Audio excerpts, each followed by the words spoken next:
Welcome to Letters from a Garden, a sanctuary of letters for the woman becoming. Today we are going to talk about one of the best self-help books that you can use it to transition your mind and lock it in this September and for the coming years. Now, I have read over 20 self-help books plus audiobooks, and they all promise transformation, motivation, and the secrets to better living. And for a moment, they worked. Have you ever wondered why?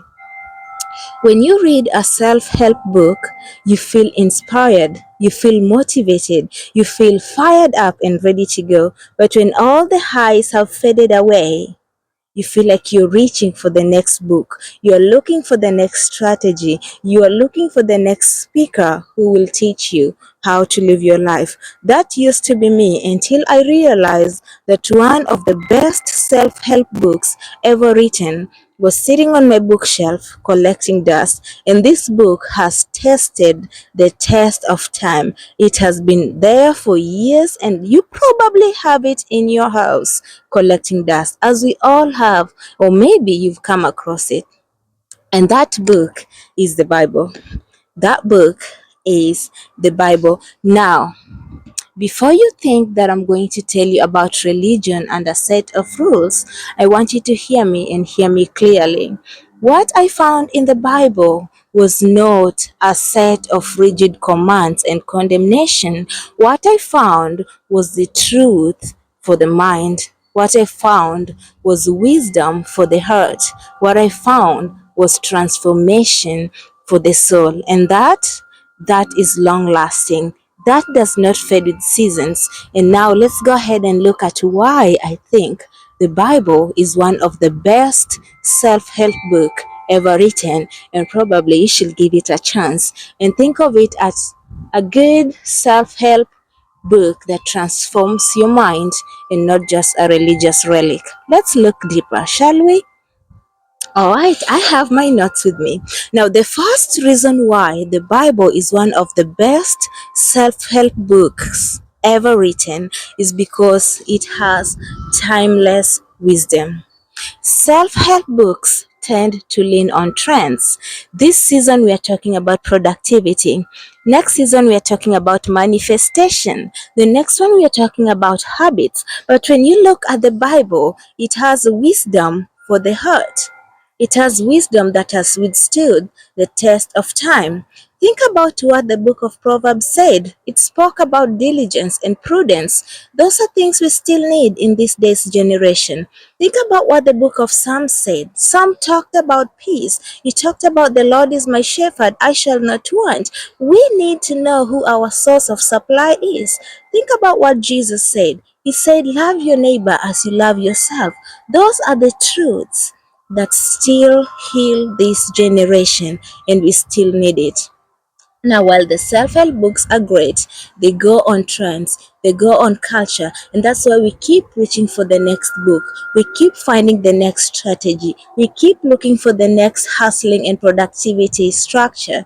But if you lean into the Bible, we are going to find out why it measures far beyond the regular books. Shall we continue? Yes, we shall. The next reason is the Bible deals with your identity before performance. The self-help books focus on performance. They give you the next hustle culture. They tell you to hustle more, to do more, to perform more, to optimize. Have you come across how many people are telling you how to optimize your productivity? That's right. But the Bible deals with your identity. Before it tells you what to do, it tells you who you are. And when you know who you are, your actions will align with what you need to do. Have you ever wondered why motivation doesn't do it? We need discipline, but it's hard to be disciplined if you don't know who you are. The Bible tells you you are chosen. The Bible tells you you are loved. The Bible tells you you are equipped. And if somebody tells you you are equipped and capable, then you change your mind into I am the woman who makes it happen. When you know who you are, you act accordingly. And that is why, again, the Bible measures highly. Let's go to the next one. Heart Transformation versus Habit Stacking. Now, these books are great, but they will tell you change your habit, change your life, change your performance, change your life. Is that right? If you think I'm not telling the truth, you tell me. I love this book. This book woke me up on what I do with my life. It helped me transition my habit, but that was seasonal. I can say this season I wake up at 5 a.m., but that is seasonal. If I stop, then it all stops, and we all start and stop, start and stop. And so we see the Bible transforms your heart.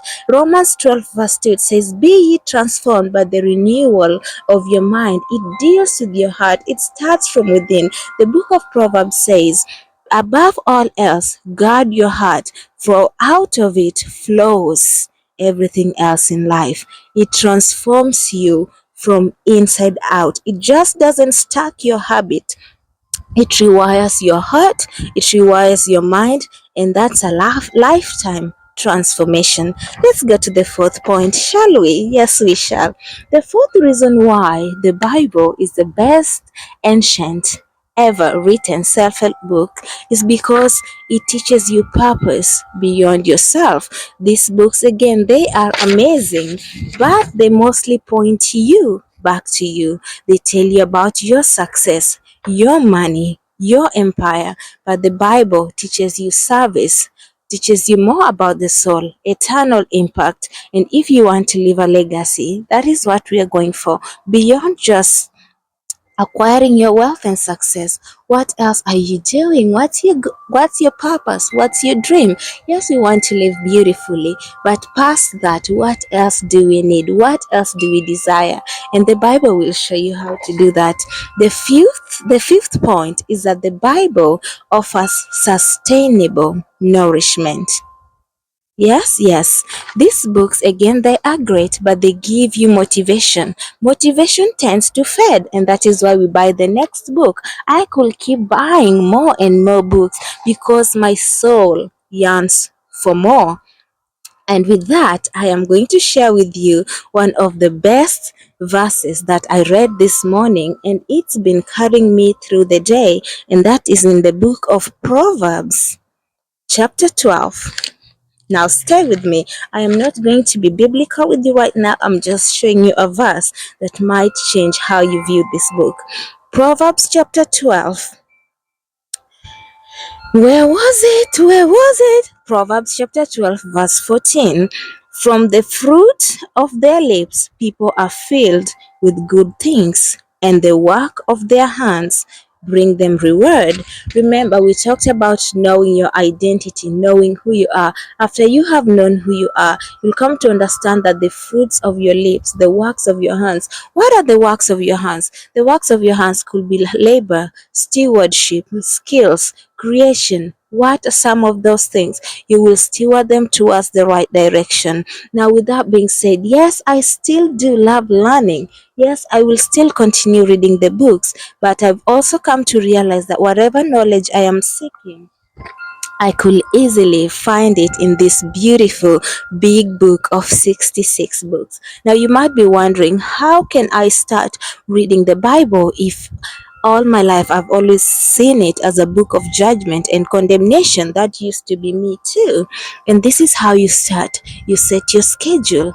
You tie the habit of reading your Bible to the habit that you already do. For example, I am working on being a morning person. So I try to wake up at 5 a.m. I am a mother. My child needs to be ready, and I need to get my mental health straight before I can be a soft and sweet mother to that girl.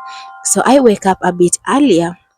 When I wake up early, run to the bathroom, then come back and read my Bible. I read a chapter straight away. Pick a book.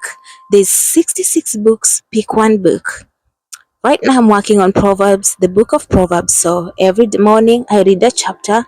In the night, after my nightly routine, I read a chapter. And that is how you tie the habit to everything else that you are already doing. Now, with that being said, tell me, what are some of the books that you are going to be reading? What's going to be your best self self-help books. Now I'll continue reading, I'll continue learning, and I hope you will continue to do the same. If you don't know what we're doing right now, the previous video I talked about giving yourself the permission to start. I also wrote a letter on Substack. Go ahead and subscribe to the newsletters so you can get the best newsletters that I write every week, so you can take notes, you can write, and we can all grow and glow. I've also worked on a digital product on giving yourself permission. It's like a workbook, it's like a shadow work. You know how sometimes we wait for permission, we wait for approval, wait for somebody to nudge their head and say yes, you may go ahead. But in this workbook you are going to understand why you need to allow yourself. The Bible already tells us that you are enough, you are capable. So in that workbook, we are going to write these things down so that we can embody and internalize, so we can create a ritual to make the words come alive. Have a fantastic day, and may sweet life, free of struggle and strain, be your cup of tea. Until next time, goodbye.